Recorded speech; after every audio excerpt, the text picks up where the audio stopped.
voilà suñu internautes yi ñu ngi leen di nuyu comme ni leen ko waxee woon am entretien exclusif boo xam ne dañu ko amal ak le mandataire de Ousmane Sonko wala mandataire bu coalition Sonko président gis nañu ne tey jii foofee ca conseil constitutionnel daal dinañuy amal ñu jëmoon ci tirage au sort ngir xool ñu jëm ci wàllum parrainage yooyu la Ousmane Sonko moom moo ñëw en 4e position te itam gisoon nañu ne lu jëm ci loolee bi ginnaaw bi ñu daan gis kii di Ayib Daffé ñu bari yaakaar woon ne moom nag moom moo déposé ci conseil constitutionnel dañoo seen maître Ciré Clédor Ly moo daal di ñëw représenté ko boobaak léegi nag yu bari daal dina ci xew waaye dañu ñëw rek seet ak moom waxtaan ngir mu dellu si wala mu def communication bi nga xam ne war na ko def ginnaaw nag tey ci ngoon gis nañu itam kàddu yi nga xam ne daal dina koy yëkkati muy rek ay kàddu yu jëm ci boobule conseil constitutionnel ci li nga xam ne itam daal dinañu koy def interpellé itam opinion nationale ak internationale ngir ñu bàyyi xel ci li xew fii ci Sénégal ñu doon wax tam les membres du conseil constitutionnel en particulier son président que des conséquences pourraient entraîner ces actes et de l'importance donc plein respect du processus électoral kon nag ñu daal di teewlu maître Ciré Clédor Ly di mandataire bu Sonko président ñu ciy seet ak moom waxtaan rawatina suñu ay naataango yi nga xam ne ñoom ñoo nekk ci Sen TV Info.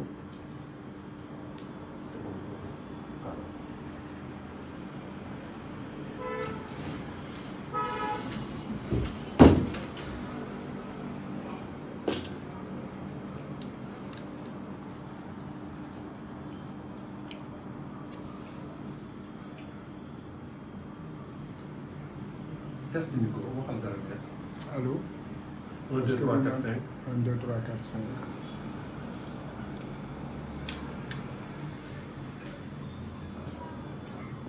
Un, deux, trois, quatre, cinq.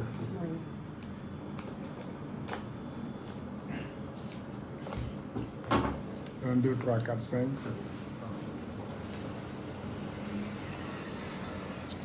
Donc la question, là, vous avez déposé votre dossier. On pensait que vous avez recevabilité. suñu mbokk Sénégalais ñoo ngi leen di nuyu di leen jaajëfal bu baax saa su nekk topp bi ngeen di topp seen bi si biir internet bi tey si guddi gi ñu dellu si bureau maître tey si guddi gi ñu dellu si bureau maître Ciré Clédor Ly wala sax ak moom waxtaan si mbirum Ousmane Sonko ma nekk fi ak sa benn conseil ngoone bu 100 minutes maître Ciré Clédor nuyu nañ la ñu bàyyi la nga nuyoo ak Sénégalais yi lan moo waral guddi gi nga jàkkaarloo ñaari organe de presse yi Sen TV point info ak senlimite.com. maa ngi nuyu tous les auditeurs ñu nekk ci réew mi ak ñi nga xam ne nekkuñu ci ñu nekk bitim réew di leen gërëm di leen sant di gërëm tous les Sénégalais yëpp fu ñu munti nekk ndax gis nañu taxawaay bi ñu taxaw ak cofeel bi ñu am ci président Ousmane Sonko. ak yéene bi ñu am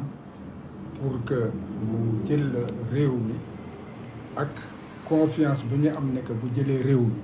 dina ko doxal ci programme bi nga xam ne moo tax nit ñi gëm ko nit ñi topp léegi nag dafa am question yoo xam ne dafa bari woon ñu koy posé te laaj na ñu leeral ko benn yoon àddina yëpp xam question yooyu lan mooy ay tonton maanaam sénégalais yi dañoo ragal nekk dossier Ousmane Sonko dafa am lu ci manqué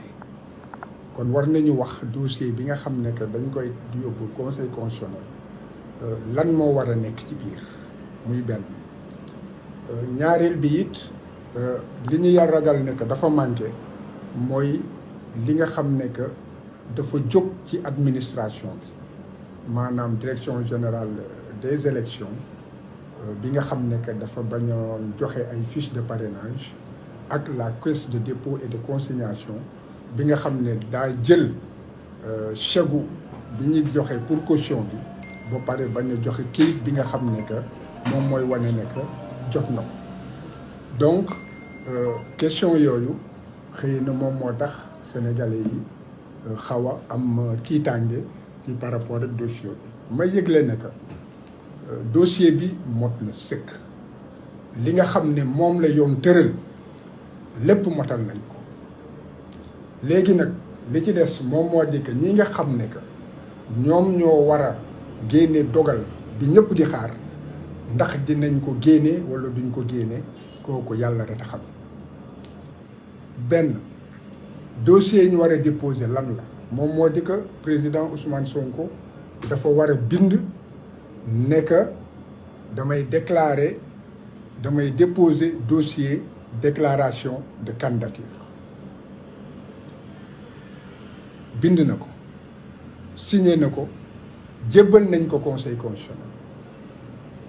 kon kooku mënul am laam-laame.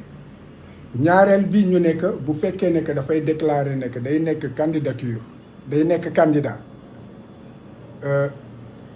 signé na këyitu déclaration candidature bi daf ko war a àndale juróom-ñeent këyit yoo xam ne bu fekkee ne que mot na bu boobaa la ñuy saytu këyit yi pour xam ndax këyit yi na ko yoon bëggee mel na noonu walla melul noonu. léegi ci biir loolu mu am këyitu parrainage yi benn bi moom moo di war na joxe certificat de nationalité lii wane que ne moom sénégalais la et que maanaam seddoowul Sénégal beneen réew këyit boobu déposé nañ ko. ñaareel bi moom moo di photocopie légalisée carte d'identité bu CEDEAO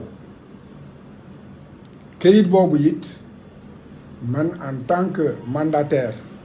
ak représentant moo di man la def man doon ndawam fa mu war a teew ma teewal ko fañ ko war a waxal ma waxal ko la mu war a def ma defal ko kon loolu defal naa ko déposé naa ko. ñetteel bi moom moo di këyitu juddu boo xam ne que ba mu ko jotee weesuwul juróom benn weer këyit boobu it déposé na ko.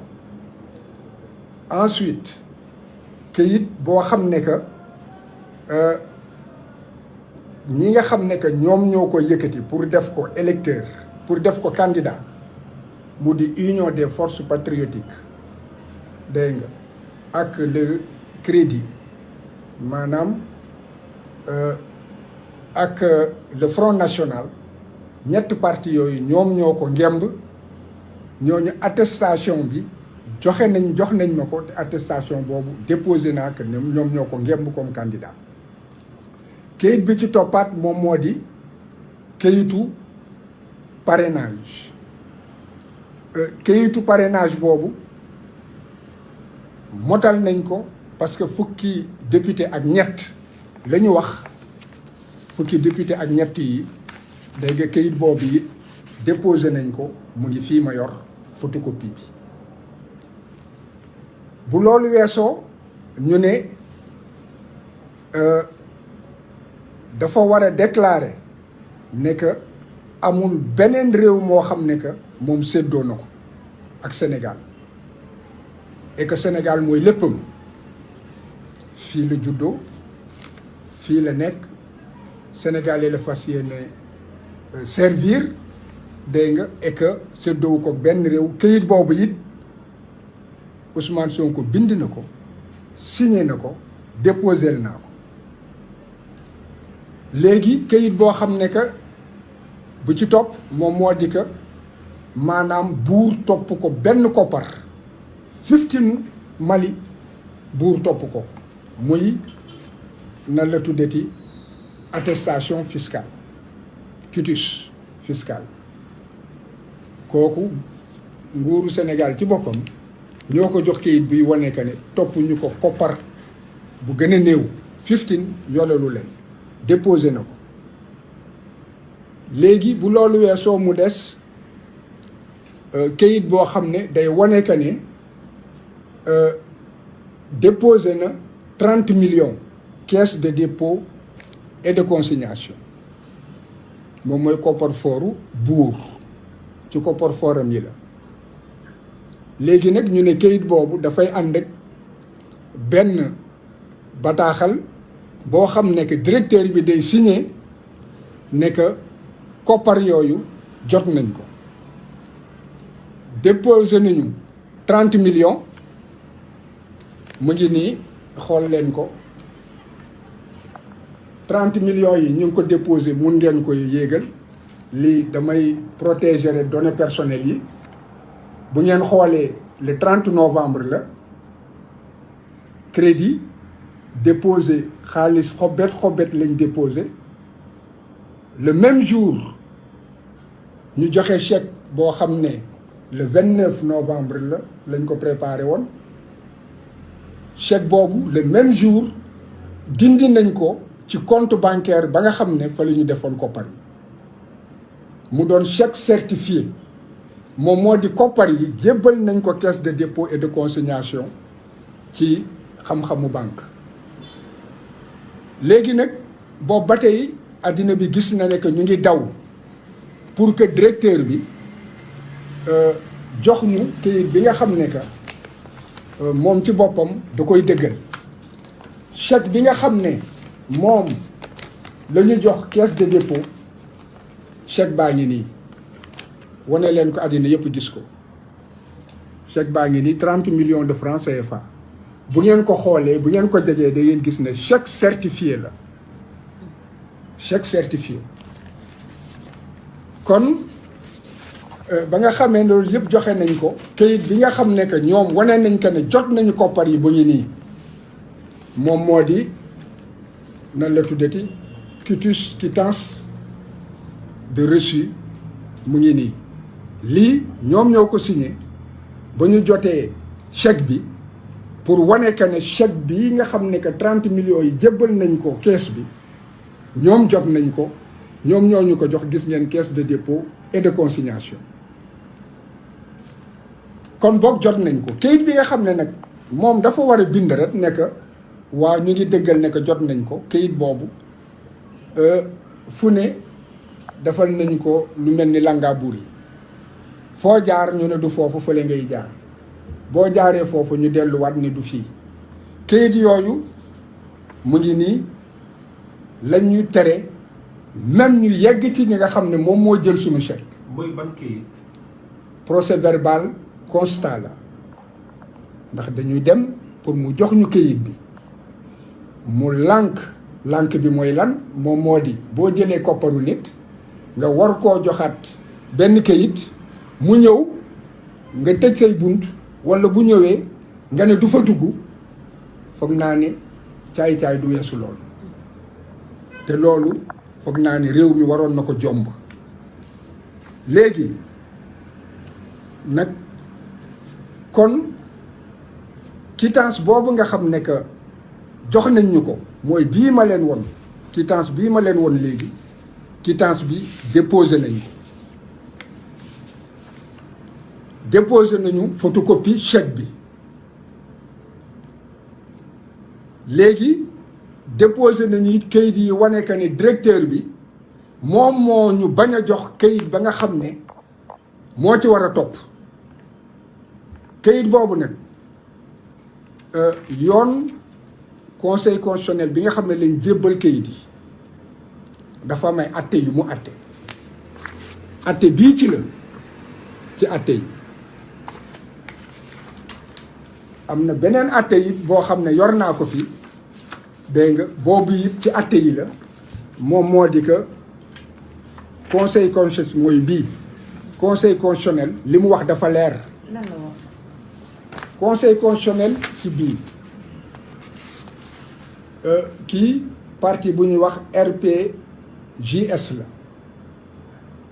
maanaam dafa am benn loi boo xam ne assemblée nationale daf ko wote woon boo ko assemblée nationale voté ba pare député yi d'accord ñu ci ñu jébbal mbir mi conseil constitutionnel pour que conseil constitutionnel wax ci ba mu demee conseil constitutionnel ne leen que seen wax mënuma koo jël wante li tax mënuma koo jël lenn rek la moom moo di que bu fekkee ne que administration moom moo def caay-caay ba bañ leen jox ñaari copie loi bi nga xam ne dañ koo voté te ñun mënu leen ñëw ci ñun te indiwu leen ñaari copie loi bi administration caay-caayam mënul tax que ngeen jot seen droit wante nag li ñu leen di reprocher moom moo di que indiwu leen constat huissier bi ngeen indi constat bi yéen demu leen ca ka ngeen xam ne moom ngeen waroon laaj loi bi su ngeen demoon ci moom kon ñu dégg ci biir loolu ne que bu demoon ci ñoom kon constat huissier bi dina doy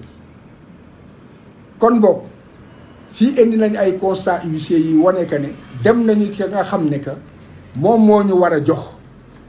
attestation bi et que moom moo indi blocage bi beneen bi moom moo di dossier bi nga xam ne que Yewwi Askan Wi la dossier boobu it conseil constitutionnel maanaam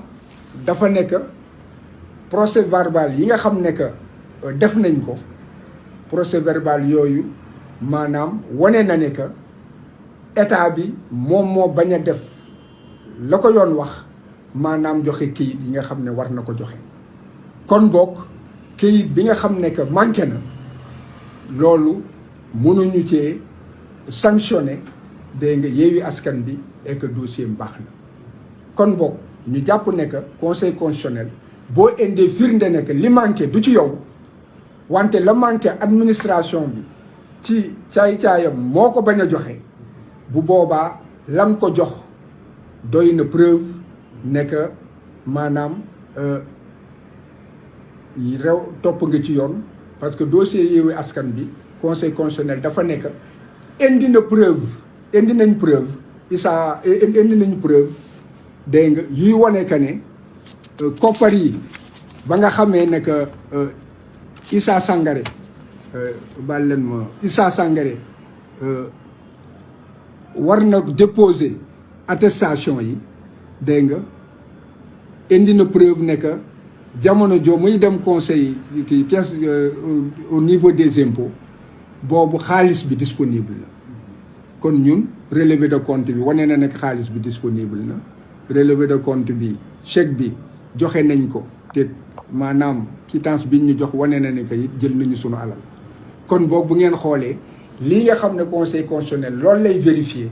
motal nañ ko kon suñu dossier dañ ko war a recevoir parrainage yi moom amul benn problème parrainage yu député la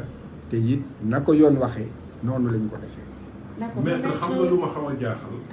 tey tàggatoo nañu vers 17h bi nga génnee conseil constitutionnel nga def sa déclaration daanaka bi ngay wax da nga wax ak xel gu dal mais ñu gis ne guddi gi nga def déclaration bi diggante boobu ak léegi lan moo xew. dara xewul c'est parce que question yi ñoo bari. question yu dem ndax question yi moom moo di que est-ce que seen dossier mot na li ngeen déposé est-ce que maanaam doy na mu di quittance bi manqué dégg nga ak li jëm ci parrainage yi gis loolu réponse yi moom li tax soriwuma ci moom moo di parrainage député la bon kon fiche yi nga xam ne que ñoom dañ ko doon laajte kooku parrainage citoyen la woon kooku da ngay dem ñu mot ay 400,000 nit ku ci ne signé la ne porte naa sa candidature kon loolu soxlaatuñu ko parce que amoon nañu fukki député ak ñett kon loolu du problème léegi nag li jëm ci caisse de dépôt et de kon DGE ñoom dégagé nañ leen proprement te it pour ce qui est de la caisse de dépôt et de consignation foofu attestation bi jotuñu ko dañoo xool naka la conseil constitutionnel di doxalee bu fekkee ne que nit ki am na ay gàllankoor yuy tere que pièce am mot mooy décision yi nga xam ne won naa leen ko benn bi mu ngi nii beneen bi moom moo di décision Issa Sangaré bi nga xam ne que wane nañ ko ne xaalis bi disponible na ñun wane nañ ko ne xaalis bi disponible na won naa leen léegi relevé de compte bancaire bi ni nga xam ne xaalis bi génnee nañ ko wane nañu it ne que jël nañu suñu xaalis ndax jël nañu suñu chèque kon bokk kayit boo xam ne dañ koy bind ret dégg nga reçu dina remplacer en fait attestation parce que attestation day firndeel rek ne que ñoom jot nañ ko te reçu bi it mënuñu joxe reçu ne que jot nañu 30 millions te jotuñu ko wan naa leen chèque bi chèque certifié la c'est disponible kon boog loolu pour tontu ñiy poser des questions yoo xam ne que en fait ñun réglé nañ ko. d'accord maître yaa ngi wax ne question yi dafa bari bokk na ci seen confrère bi nga xam ne bind na loo xam ne ñëpp ñi ànd ak Ousmane Sonko xaw nañu tiit ndax mi ngi wax rek lu jëm ci Sénat taxawaay bi nga xam ne amoon na ko naka itam DGE dem na sax bay wax lu jëm ci déstabilisation Sénégal wala ay information yoo xam ne xaw nañ koo for ci yow bay ne dañuy waaja daal am na lu ñu naral Ousmane Sonko est-ce que mën nga ci apporter ay précisions wala nga leeral un peu ñi nga xam ne Ousmane Sonko moom mooy seen candidat. man en fait su fekkee ne que ab avocat ni man wax na amul dara lu ma ci war a mën a wax man li ma mën a wax moom moo di que man maay mandataire bi man maay représentant bi dossier yi xam naa li ci nekk xam naa ne it li ma teg ak li ma wax ak yéen tey xam ngeen ne que xel bu dal la moom moo di que lépp lu yoon wax def nañ ko te lépp loo xam ne it conseil constitutionnel fa la doon jaar yëgal lu fàttali nañ ko te it xam nañ ne que foofu la war a jaar kon boog ñun bu fekkee leneen am na dina doon loo xam ne dina jaaxal sénégalais yi dina jaaxal addina bi ndax dossier bu complet la te it ñu xam leen moom moo di que dossier bi nga xam ne dañ koo déposé dossier bi dañ koo scellé maanaam dañ koo tëj bañ ko tëjee tamponné naa greffier en chef bi tamponné kayit boobu kenn amul droit tijji ko ba mu yegg ci kanamu commission de parrainage bi bu boobaa su yeggee foofu ñu génnee dossier yi maanaam xool sunu parrainage wante mun nañu vérifier ndax pièces yi mot na nee naa leen pièces yi bon na kon boog suba man njort bi ma am te loolu moo la sama xel jàpp ne mooy am moom moo di que bu ñu ko tijjee suñuy pièces mot na et que dinañu jublu ci vérification parrainage yi 13 députés yi mot nañu lépp loo xam ne wax nañ ne que noonu lañ ko war a bindee bind nañ ko xool nañ ko xoolaat nañ ko saytu nañ ko dégg nga kon boog loolu leer na te it li ñu déposé yëpp dafa àndal ay bataaxal yoo xam ne que président conseil bi la moo ko moom ak membre conseil bi ak nan la tuddati membre commission de parrainage yi ku ci ne jox nañ la àndal nañ la bataaxal boo xam ne day expliquer gàllankoor yi nga xam ne yëpp jot nañ koo am te it yàlla mayuñu que ñu mën a motal la nga xam ne que loolu lañ laaj kon boog am nañu yaakaar ne que ëllëg suñu parrainage duñ ci am dara loo xam ne que dinañu ci bett lu dul betteel bu neex. D'accord. Maître, vous êtes le mandataire de la coalition Sonko Président 2024. Tout à l'heure, vous avez sorti un communiqué pour alerter l'opinion nationale et internationale sur tous les actes inimaginables posés par l'État du Sénégal pour entraver le dépôt du dossier de candidature de Ousmane Sonko. En l'occurrence, vous êtes son mandataire. Est-ce que vous pouvez revenir un peu sur ce qui s'est passé? Bon, je pense que ce qui s'est passé, la communauté nationale, comme la communauté internationale, en fait, l'a suivi de très près, jusqu'aux brutalités que j'ai subies, parce que j'accompagnais le mandataire de l'époque, Ayib Daffé, chargé des formalités administratives pour prendre les fiches de parrainage. Bon, n'ayant pas pu obtenir les fiches, donc le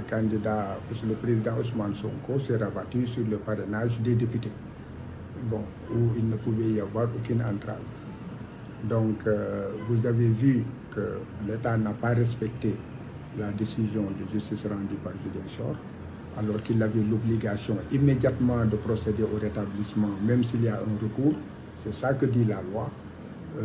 Il n'a pas aussi respecté la décision rendue par le tribunal d'instance de Dakar,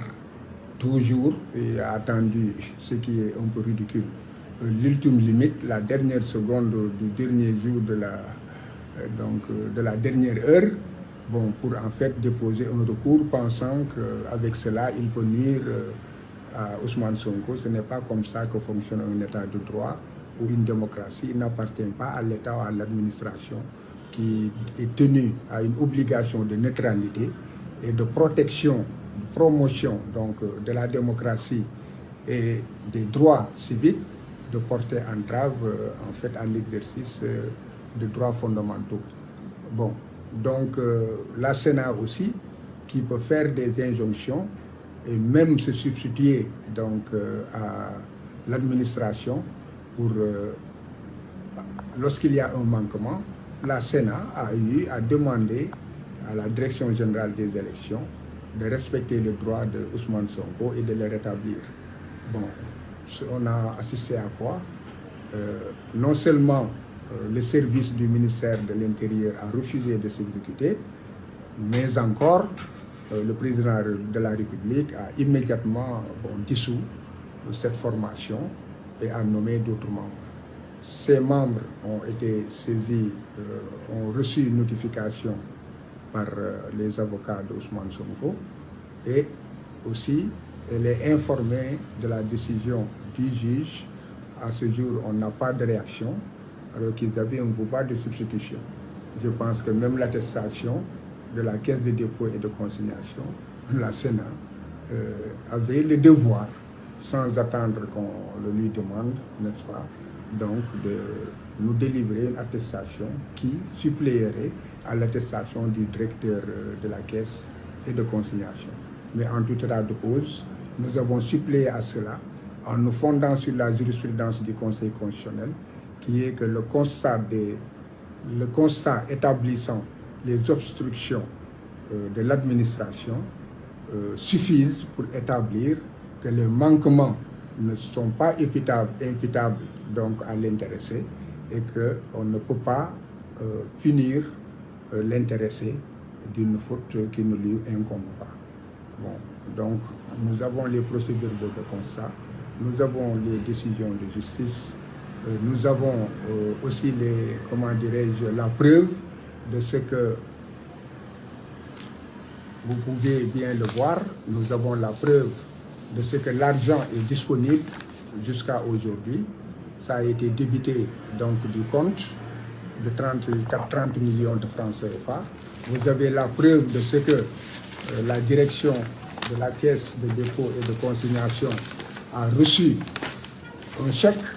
de 30 millions de francs CFA, un chèque certifié, donc de l'argent disponible pour la Caisse de dépôt et de consignation. Et vous avez ici même donc, un reçu de versement délivré par la Caisse de dépôt et de consignation.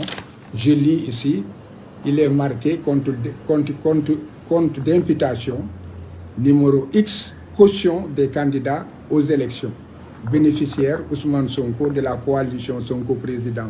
2024. Nature de l'opération, cautionnement des candidats aux élections. Vous pouvez l'agrandir, que tout le monde puisse le lire. Voilà. Donc il ne faut pas dire que l'argent n'est ni disponible ni déposé. Donc je vois mal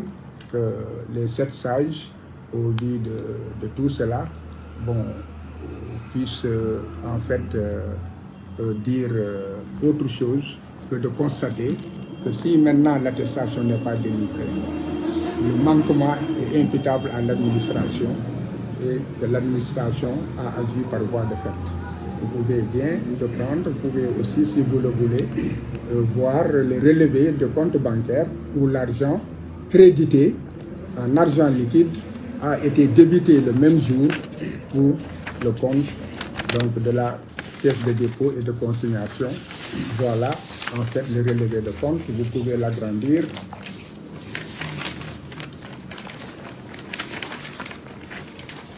Je garde les données personnelles. Voilà, donc c'est en jaune. C'est en jaune. Voilà. Vous voyez, versement, on peut bien lire en liquide. Ensuite, vous voyez, versement par chèque. Débité du compte le même jour. 30 novembre. Je vous ai montré tout à l'heure le chèque. Bon, donc maintenant, je pense que tout le problème est de savoir si ce pays va s'ancrer dans la démocratie bon, ou bien si en fait l'affaissement donc de la démocratie par le fait de l'administration va continuer. D'accord. Il y a des informations qui circulent. L'élimination de Ousmane Sonko est déjà actée par le Conseil constitutionnel. En tant que son mandataire, est-ce que vous pouvez apporter des précisions par rapport à ces informations? Je ne peux pas en fait confirmer une information que je n'ai pas. Moi, je suis convoqué pour demain pour la vérification des listes de parrainage. Donc je pars pour la vérification des listes de parrainage. Donc l'élimination d'Ousmane Sonko, je me demande où est-ce que vous avez pris cette information. Alors que, en fait, l'enveloppe contenant les parrainages est scellée et ne peut être ouverte que devant moi. À partir de ce mois déterminé, on me dira il y a tel ou tel motif et je vous ai lu tout de suite la déclaration, la décision donc du Conseil, n'est-ce pas, qui liste ma ne que moom la ñu war a xëy na ñu njëkk ko saytu te buñ ko saytoo it bu dee dañoo teg lépp ci fa mu war a jaar maanaam ci article bii nga xam ne que moom laa wax léegi moom moo di article 121 nga xam ne dafa wax li yoon wax ne que lii la ñu war a dugal wante la ñu dugal waruñu koo xool dañu war a xool parrainage yi est-ce que jaar na yoon wala jaarul yoon dañu xool est-ce que pièces yi ñu ngi fi jëmm ji la ñuy xool mais duñu xool ci biir te jëmm yëpp a ngi foofu kon boog parrainage bi dañ ko war a xool ndax moom jaar na yoon bu jaaree yoon nag bu boobaa le conseil constitutionnel di dem commission bi du ko fekkee ñoom rek ñooy dem léegi nag loxu mbóot këyit bu ci ne saytu ko bu fekkee dangaa juum sax ci sa juddu ñu ne sa këyit baaxul foofu la ñuy éliminer man loolu yaakaar naa ne que yëfu cuune yooyu man du ma dal. xam nga si yaakaar si conseil constitutionnel dina def liggéeyam ni ñu waree. xam nga li ëpp ñeent fukki at a ngi nii ma nekk tribunal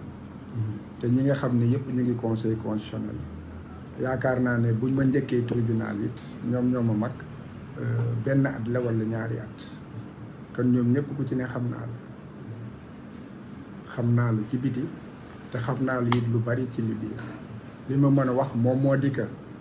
confiance am naa ko conscience nag waxu warul tekki ne que munoo am betteel moo may jaaxal ci ñoom. fi ñuy daanalee Ousmane Sonko. te it ma ciy boole ne que nag buur daa bari doole. ak bari pexe.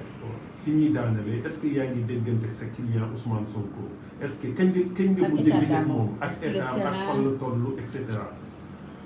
Ousmane mu ngi ci jàmmam ndax gëm na dossier bi dama ko préparé moom te dafa di koo xam ne que pepp suuf du ko rëcc kon dañ ko vérifier ba lépp leer kon xelam dafa dal dégg nga kooku muy benn ñaareel bi it moom moo di dafa di ko gëm yàlla xam na ne que nit bari nay pexe